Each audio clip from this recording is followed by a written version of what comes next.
This is the Possible Care for Dogs. The podcast begins. Welcome to the Deep Dive. Today, we're plunging into the fascinating world of a breed known for its stunning looks and incredible endurance, the Siberian Husky. They really are magnificent animals, aren't they? Built for extremes. But that unique design means they have some very specific needs and potential challenges, too. Exactly. Things anyone thinking about getting one, or anyone who already has one, really needs to know. Crucial stuff if you want to give them the best life possible. And to guide our exploration today, we're focusing on a single, really insightful source, an article called Siberian Husky Health, Essential Best Practices for a Strong and Happy Life. Right, and this article pulls together information that was originally developed for resources like the Pawsible Care for Dogs podcast material, so it gives us a solid foundation. Our mission here is basically to unpack this article, pull out the most important insights, the practical advice. Yeah, distill it down. We want you, the listener, to really get what matters for a husky's health and happiness, kind of cut through the noise. Get to the core knowledge. So let's dive right in.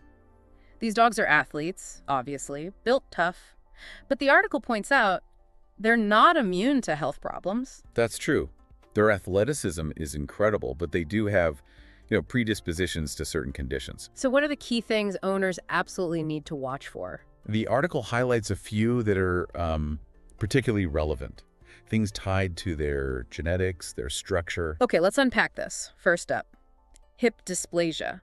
You'd think a dog built to pull sleds forever would have ironclad joints. You would think. But the source flags this as a risk. And it's critical. While maybe their rate is lower than some, really giant breeds, It's still a factor. it's still significant enough. The Orthopedic Foundation for Animals, the OFA, they report a hip dysplasia rate of about 5.2% for Siberians. 5.2%. Okay, so not astronomical, but definitely something to be aware of. Exactly. It tells us they aren't bulletproof there. So what can owners do? According to the source, what are the best practices to lower that risk? Well, number one is seeking out puppies from parents who have those OFA certifications, meaning their hips were screened, deemed healthy. Okay, responsible breeding is key. Absolutely. And then crucially, maintaining a lean body weight all through the dog's life. Extra weight is just tremendous stress on those joints. Makes sense. Keep them lean. The article also mentions joint supportive nutrients like glucosamine, omega-3s. Good supplements. Yeah. And importantly, avoiding overexertion, especially when they're puppies, during that critical growth period. Right, protect those developing joints. Don't push them too hard too young. Exactly. Let them grow into it. Okay, so hips are one area. What's the next big health concern for huskies mentioned in the article? Eye disorders. This is a big one for the breed. They have a specific genetic proneness to inherited eye conditions. Ah, those famous piercing blue eyes, or brown, or mixed, but they can be vulnerable. Unfortunately, yes. The article lists things like cataracts, which cause cloudiness in the lens. Right, I've heard of that. Progressive retinal atrophy, or PRA. That's where the retina slowly deteriorates, eventually leading to blindness. Oh, wow. And corneal dystrophy, which affects the clear outer layer of the eye. So several different potential issues. Yeah, and there was a study mentioned from veterinary ophthalmology that found huskies are among the top breeds affected by hereditary cataracts. And get this onset can be as early as 6 months old. 6 months? That is shockingly young. It really is. Underscores why you need to be vigilant. So what are the recommended actions? What does the article advise? Annual eye exams. With a veterinary ophthalmologist, ideally, that's strongly With recommended. specialized checkups. Yes. And before you even get a puppy, ask the breeder about OFFI or SURF eye certifications for the parents. SURF is the Canine Eye Registration Foundation. Okay, check the parent's eye health history. Definitely. And then for owners, just be really observant. Watch for any signs like cloudiness, maybe the dog seems hesitant moving around, like they can't see well, Right. or any unusual discharge. Got it. Proactive checks, know the history, and watch for changes. Makes sense for eye health. Now, shifting gears a bit, are there any, less common or maybe breed-unique quirks mentioned? Absolutely. And one that really stands out is something called zinc-responsive dermatosis. Zinc, like the mineral. Exactly. It's fascinating because huskies seem to have this unique susceptibility to zinc deficiency. But it's not always just about diet. Oh, so it's not just about them not getting enough zinc in their food. Often, it's more about how their bodies process or absorb it. So even on a diet that looks balanced on paper, they might struggle to utilize the zinc properly. Huh, an absorption issue. That's interesting. What are the symptoms? They're quite distinct usually. You see crusty, inflamed skin lesions, particularly noticeable around the mouth, the eyes, sometimes the genitals. Ouch, that sounds really uncomfortable for the dog. It definitely can be. So how does the article suggest managing this? The main approach is dietary management, feeding foods that are naturally rich in zinc or using zinc-supplemented foods. But There's always a but. right. The article is very clear. This needs to be done in consultation with your vet. Always. Because over-supplementing zinc can cause its own set of problems. Okay, vet guidance is essential there. Absolutely. Avoiding low-quality diets is also important, and just treating any skin flare-ups quickly to prevent secondary infections. Good to know about that specific breed quirk. Any other sort of common systemic conditions on the list? Hypothyroidism is another one highlighted. This is a metabolic issue. Basically, the thyroid gland doesn't produce enough hormones. Okay. And what kind of signs might an owner notice? The symptoms can be a bit subtle, especially at first. Often things like lethargy, maybe unexplained weight gain, even though they eat normally. Which is weird for a husky. Usually they're so lean. Exactly. And maybe thinning fur or just a poor coat quality that wasn't there before. And the preventative steps or management? The article recommends just monitoring for those kinds of changes: energy level, weight, coat. Getting annual thyroid panel screenings done by your vet is a good preventative measure, especially as they get older. Regular blood work. Yeah. And if they are diagnosed, it's typically managed pretty successfully with daily medication prescribed by the vet. Okay, so paying attention to the specific breed risks hips, eyes, that zinc thing, and thyroid, that seems like a core part of responsible husky ownership. Totally. Being informed about these allows you to be proactive, catch things early, and that just makes all the difference. Okay, let's shift from potential problems to fueling this incredible machine. Nutrition for a husky. Given their energy, you'd think it's straightforward to shovel in the food, right? Surprisingly, no. And this is where their unique metabolism really comes into play. The article points out that despite that crazy high energy output, huskies are incredibly efficient. They often eat less food than you'd expect compared to other breeds of their size and activity level. That is fascinating. So overfeeding could actually be a bigger risk than underfeeding. Absolutely. The article really emphasizes avoiding overfeeding. Keep them lean. It helps their joints, overall well-being, everything. So what is the recommended diet then, according to the source? Typically a high-protein, grain-inclusive kibble, one that includes lean animal fats. Quality ingredients are key. High protein, lean fats, grain inclusive, but don't overdo the quantity. Any specific nutrients called out as particularly helpful? Yes, the article mentions adding things like fish oils. Omega-3s again. Right, and zinc. Both can be really beneficial for their coat and skin health, which, ties back to that dermatosis issue and just maintaining that amazing double coat. Makes sense. And feeding schedule. Just dump it all in one bowl. Nope, the recommendation is usually for 2 to 3 smaller meals per day rather than one big one. It can help with digestion, manage their energy better throughout the day. Okay, multiple smaller meals. The article also mentions something about a study related to their working metabolism. Yeah, it referenced a review, I think, from the Nutrients Journal back in 2021. It highlighted that working breeds like huskies actually show improved endurance on diets that are moderate in fat and moderate in carbs. Not the, extreme high protein or high fat diets you might assume they need. Interesting. So it's not just about maxing out protein or fat. Seems not. It reinforces how their bodies are just specifically adapted for that sustained effort, using different fuel sources really efficiently. It really underscores how their needs can be different from other active dogs. Speaking of unique features, let's talk about that coat. That famous double coat looks like a lot of work. It is definitely a commitment. But that coat is essential. It's their natural insulation system, perfectly designed. How so? Well, keeps them warm and freezing cold, obviously. But it also helps them stay cool by trapping air against their skin in warmer weather. It's like a built-in climate control. Right. But the shedding. The legends are true, aren't they? Is it really that intense? Oh, yeah.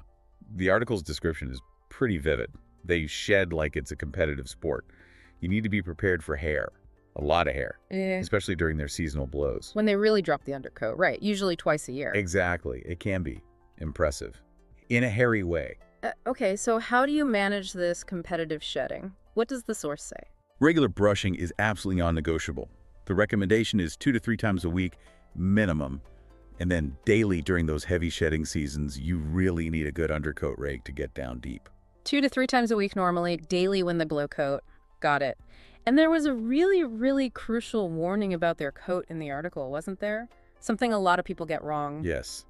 This is maybe one of the most critical points in the whole piece. A huge warning.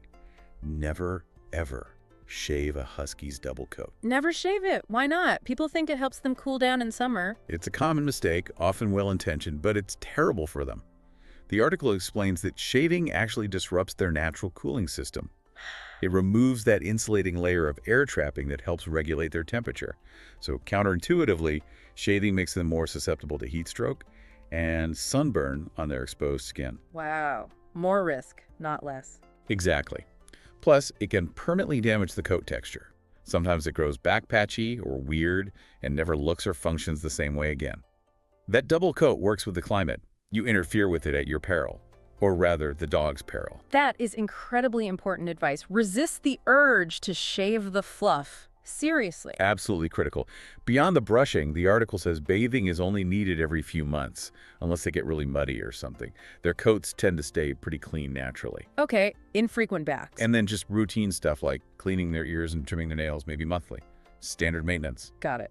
The double coat, a marvel of nature, requires specific care and absolutely no shaving. Now let's shift to energy. These dogs were literally born to run. For miles and miles. Hundreds of miles, historically. Right. So what kind of exercise and enrichment do they truly need in a modern home? Significant amounts. The article is crystal clear on this. The breed was developed for sustained, hard work pulling sleds over long distances. If that incredible energy doesn't get a productive outlet... It finds one you probably won't like. Exactly. It will find an outlet, usually in ways like digging up the yard, becoming escape artists, or just being generally destructive indoors. Chewing furniture, that kind of thing. Okay, so boredom and pent-up energy lead to trouble. Big trouble. The article even references a study, I think, from applied animal behavior science that specifically linked higher rates of escape behaviors, howling, and destruction in huskies to inadequate activity levels. There's data behind it. So what's the magic number? What's the minimum daily requirement to keep that powerhouse happy and, your house intact? The source recommends a minimum of 60 to 90 minutes of vigorous exercise daily. Vigorous, not just a casual walk around the block sniffing things. Definitely not. We're talking activity that actually tires them out physically, gets their heart rate up, makes them pant. Okay, 60 to 90 minutes vigorous. What are some good ways to achieve that? What does the article suggest? Activities that tap into their natural drives are great. Things like dog sports. Canicross, where you run with your dog harnessed to you. Oh yeah, I've seen that. Looks intense. It is. Agility can be great too. It's mental and physical work. And for the really adventurous ski joring, being pulled on skis, that's literally what they were bred for. Or bike joring in warmer weather. So activities where they get to pull or run hard. Exactly. Engaging that instinct. And what about for, rainy days or just indoor time? You can't run them hard all day. Right. Indoor enrichment is also crucial. The article mentions rotating puzzle feeders to make them work for their food, playing scent games like hiding treats for them to find. Mental stimulation. Essential. Or even teaching complex tricks. It tires out their brain. Remember the phrase, a tired husky is a happy husky. And that applies to their minds just as much as their bodies. A tired husky is a happy husky. I like that. Really sums up their need for output. Okay, so given all these specific needs, these potential health issues, preventative vet care seems absolutely critical, right? Non-negotiable. Oh, absolutely. Staying ahead of potential problems is definitely key for this breed. The source actually provides a pretty helpful checklist for preventative vet care. Okay, let's hear it. What's on the checklist? Annual blood panels and thyroid checks. These are important to monitor for things like that, hypothyroidism we mentioned, and just catch other systemic issues early. Makes sense. Regular internal checks. Yearly eye exams, especially after age 5. Critical, given their high risk for those hereditary eye problems. Right, back to the eyes. Of course, keeping up to date on vaccines, deworming, flea, and tick prevention, that's standard for all dogs, but vital. The basics? And the article also suggests considering hip and elbow x-rays if you start noticing any signs of stiffness or discomfort, especially as they get older. Right. Just to screen for issues like dysplasia. So a proactive approach. Screenings tailored to the breed's known risks on top of the standard care. Exactly. It's simple, but essential for staying on top of things. Consistency in these preventative measures can really make a huge difference in their long-term health and quality of life. Definitely sounds like it. Now, beyond the physical stuff, the joints, eyes, coat, exercise, the article also touches on their emotional and social needs. Huskies are famously pack-oriented animals, right? They absolutely are deeply pack-oriented. They thrive on connection, they need clear structure, lots of mental stimulation, and just that sense of belonging to the group. They need to be part of the family unit, not just living alongside it. So how does that translate into their daily needs? And maybe into training? Well, daily dedicated playtime and bonding time with their people, that's non-negotiable. They need that interaction, that social connection. Quality time. Yes. And for training, the article emphasizes using positive reinforcement and lots of patience. They're smart dogs, really smart, but they can also be quite independent thinkers. Stubborn, some might say. Ah, I've heard that. So building that positive relationship and having really clear communication is key. Forceful methods usually backfire with Huskies. Okay, positive reinforcement, patience. What about crate training? Is that recommended? Yes, the article recommends crate training. It sees it as a valuable tool, giving the dog a safe, den-like space. And it helps with management when you can't supervise them directly. Like a safe zone. Exactly. But, and this is important, it should always be a positive place. Yeah. Never, ever used for punishment. That undermines the whole point. Right, keep it positive. Now, what happens if those social needs aren't met? If they're left alone too much? Unfortunately, separation anxiety is a real risk for this breed if they don't get enough interaction or are left alone frequently for long stretches. They don't do well alone. Not typically, no. The article references a study, I think from 2022, in Frontiers in Veterinary Science. It specifically linked high-intelligence, high-drive breeds like Huskies with a greater likelihood of developing separation-related distress. Interesting. High drive, high intelligence linked to separation issues. Yeah, and especially in single-dog households where they don't even have another canine companion for company. Yeah. That study really highlights how deep-seated that need for social connection is in this breed. It's not just a preference for them, it's like fundamental to their emotional well-being. Absolutely. Understanding their pack nature and that need for mental and social engagement is just as crucial as meeting their physical exercise needs. It all ties together, providing outlets for all those inherent drives. Okay, wow. We have covered a ton of ground from this article. We've dug into common health issues, hips, eyes, zinc, thyroid, their unique nutritional needs, the complexities of that incredible double coat and the big no-shave rule. Don't forget the shedding. Oh, can't forget the shedding, their intense exercise requirements, preventative vet care, and now their crucial emotional and social needs as pack animals. Synthesizing all of this, what's the core takeaway for someone living with or maybe considering a Siberian Husky? I think the primary insight is that a Husky is a significant commitment, a really significant one, but also potentially incredibly rewarding. The article put it pretty colorfully. Something like, they'll test your fences, your patience, and your vacuum cleaner. Huh.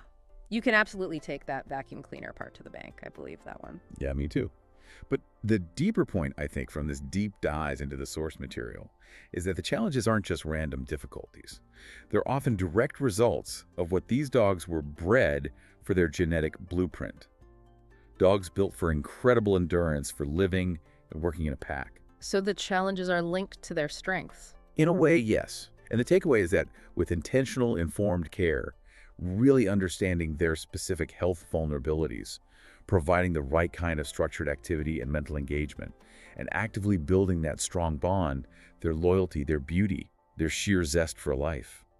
It makes them unparalleled companions. So it's really about respecting their heritage, respecting who they are, and meeting those specific needs head on, not trying to force them into a generic pet dog mold that doesn't fit. Exactly. That's what this article really reinforces. Success with a Husky isn't just about providing the basics. It's about providing specific, targeted care that truly honors who they are fundamentally as a breed. This has been a really illuminating deep dive, pulling all these insights from the article, Siberian Husky Health: Essential Best Practices for a Strong and Happy Life. Thinking about everything we've discussed, managing those unique health risks, channeling that boundless energy, meeting those deep social needs. Here's a final thought for you, the listener, to maybe chew on. Okay. How do we, as owners in our modern homes and lifestyles, truly create a life that fulfills the profound, ancient instincts of a breed literally built to run free and live in a close-knit pack? How do we ensure their well-being without accidentally stifling that incredible wild spirit that makes them Huskies? It feels like a continuous balancing act. It certainly is, a balancing act that requires real understanding, patience, and dedication. No doubt about it. We've drawn heavily on this insightful source today, and the original resource context, like that Possible Care for Dogs material, often invited engagement. So, following that spirit, we'd love to hear from you. Yeah, definitely. Do you have thoughts, questions, maybe suggestions, or your own experiences with Siberian Huskies that you'd like to share based on this deep dive? We always learn from listener experiences, too. Absolutely. Your insights add valuable perspective to the conversation. Please do share them. Thank you so much for joining us for this deep dive. It was our pleasure. Great talking Huskies.